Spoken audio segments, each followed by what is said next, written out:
Hello, welcome to the podcast of Startup Recruitment Failures. I am Indra, founder and CEO of JobRely. We are building outbound recruitment SaaS. And today my guest is Mindaugas Mozuras, VP of Engineering at Vinted. Hi, Mindaugas. Hey, I'm happy to be here. And thanks for inviting me to join this lovely podcast. Thank you for participating. Maybe you could briefly introduce yourself and your startup. Absolutely. So I hail from Vinted, and Vinted is primarily a secondhand marketplace. But maybe you've seen in the news that we launched Vinted Go, which is our shipping solution. So we're expanding into some different business lines outside of secondhand marketplace. This is amazing. Thank you. And I've been with Vinted for almost 10 years now. Well, in 3 months, it's going to be 10 years. And I've started here as a software engineer. And 3 years in, I started leading engineering, and I've been leading engineering ever since. Wow, nice journey. It's pretty rare nowadays at startups that people are so loyal. So very glad to hear about it. So Mindaugas, could you please share your experience with us with the recruitment failures? Maybe you could emphasize one which was the most painful one. Absolutely. So the Vinted engineering team has grown a lot since the day I've started and since I've been leading engineering.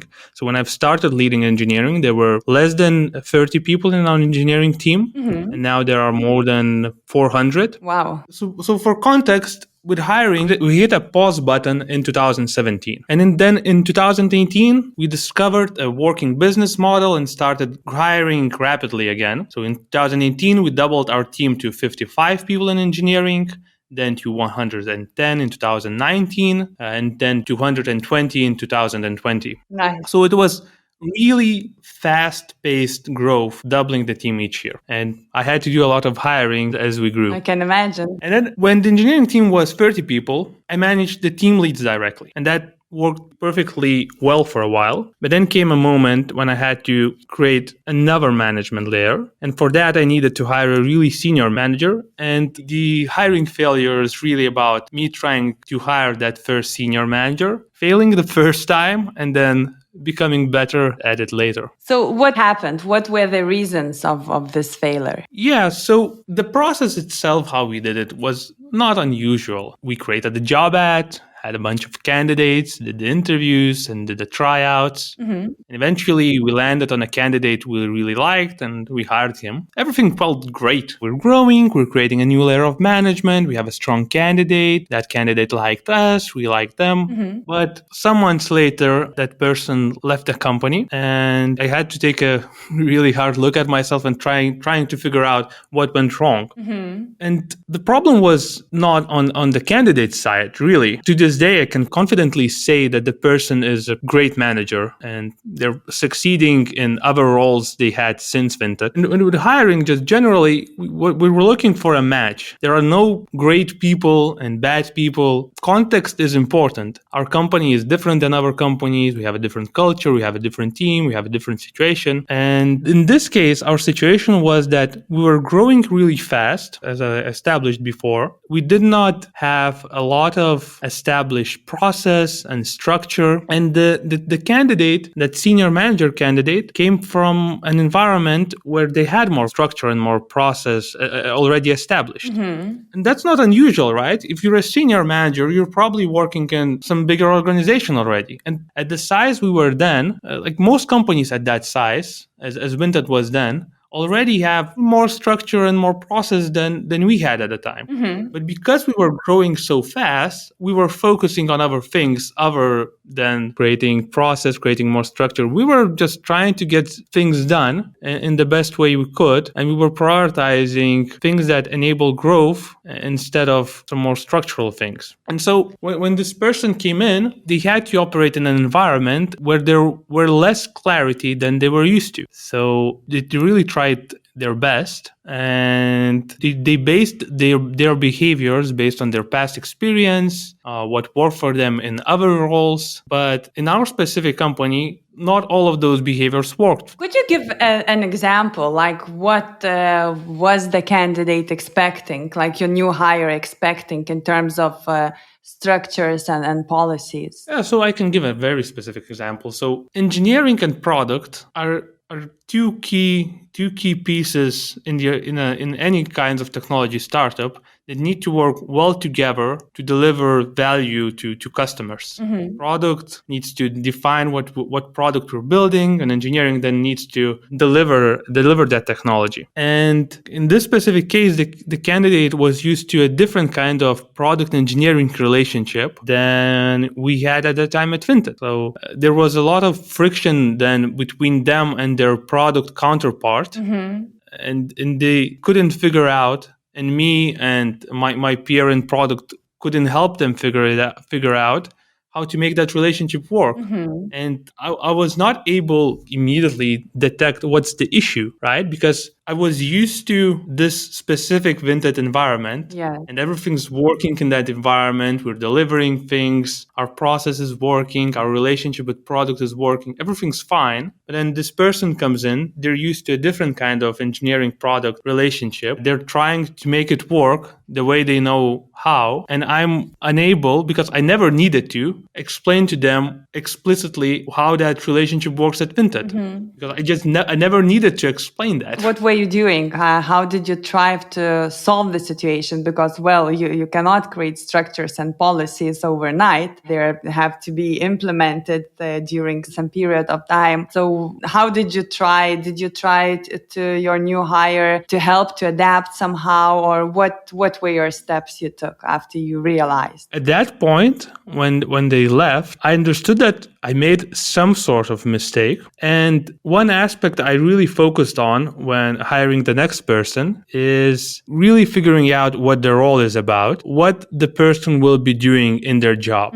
Because that was another issue. I knew that I wanted to hire a more senior manager to create that another management layer, but I didn't really understand how much responsibility am I going to need to give to them for that role to make sense. I left it pretty loose. We'll just figure it out sort of mode. And then one thing I did before trying to hire the next person for the role, I made a lot more things more explicit, and I figured out more of the responsibilities that I should be delegating to them in that role. I made the role bigger in my head than I had it in my head previously. I think that helped. That definitely helped. Then we were able to find a better fit for that role. And some of the other things I'm talking about today, I've only figured out later when I could really reflect on the situation from more distance. Yeah, that's the thing. You usually don't understand what is the reality of the situation, right? When you're in it. But if some time passes, you can reflect and you get the answer. And I think what you're saying, it's very important because, well, there's a huge growth. You're busy, and you just need a person to help you with your workload. And most of the time, I believe managers just go with the flow, just look for people, and they think that, I talk and I see that this candidate is suitable, I hire, and then, the person is experienced, we will together basically draw the position and describe like accountability and responsibilities. But what is very important here, I think, it's to spend a bit of time, and it's not a lot. It's, an hour or so, just to sit and really think and organize your workload, to see how you could dedicate and what you could dedicate to that person. Then according to that, to create the criteria, like in your case, yes, you need an experienced person, but maybe you need to stress out to that person that it's not the same environment as he or she used to work at. And these small things, I believe, are the key factors for success. And but this is what goes with startups. We're so busy with everything that we don't have time, just to step back and to think a bit more before stepping further. Absolutely. And relatedly, and this is something I always try to do, I think it's really important during the actual recruiting process to remain authentic and to give the candidates the opportunity to find out for themselves what the company is about, what their future manager is about. When recruiting, we never should sell something that does not exist. Yeah. Like we need to be genuine and real, and I think that always gives the best long-term result. Yeah, and yeah, this is again a little bit strange factor, which sometimes happens, that we overpromise basically, and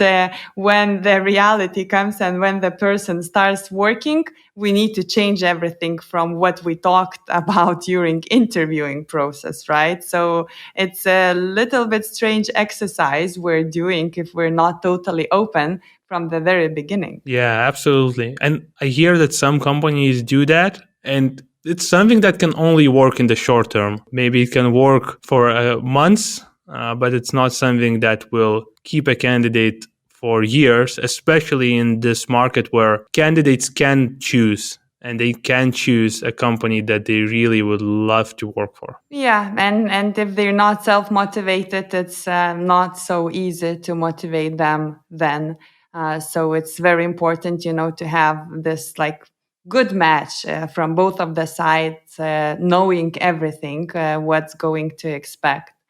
But what is also interesting, because I really admire your 10 years of experience in one company, and that you managed to grow from a developer to a VP of engineering in that company. Could you share about this experience? Like, did you plan on doing that, or did it go very organic? How did you succeed, from a developer to become a key manager in a company? Yeah, absolutely. So I did not plan to become a VP of engineering, but when I was joining Vinted, I distinctly remember I was working at a pretty good company. I was happy at that company, and then I decided to join Vinted. How big was Vinted back then? How big was Vinted? I think I was like employee number 13, Okay. something like that. Okay, so a very small team. Yeah, it's a very small team. And I remember distinctly me and my mom met up during the weekend. Maybe there was more family involved. I distinctly remember my mom asking, basically in a lighter way, what the hell are you doing?